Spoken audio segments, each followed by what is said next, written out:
We came in one Monday morning to find an envelope rather haphazardly sticking out of our letterbox.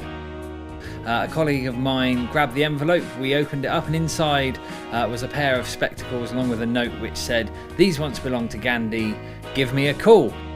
And we kind of went, okay then. And a few hours later, after lunch, I gave the phone number a call, and we came across this incredible story of these spectacles belonging to Gandhi, given to the vendor's uncle back in around about 1920 or so.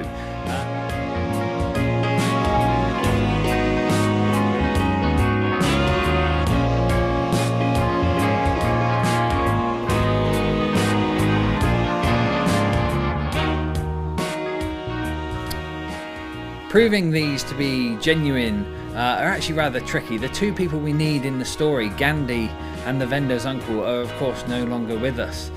So what we did first of all is we turned to the story that the vendor's uncle was given these back in the 20s by Gandhi in South Africa during a visit to BP. And everybody in that story was in the right place at the right time. So the broad strokes of the story matched up.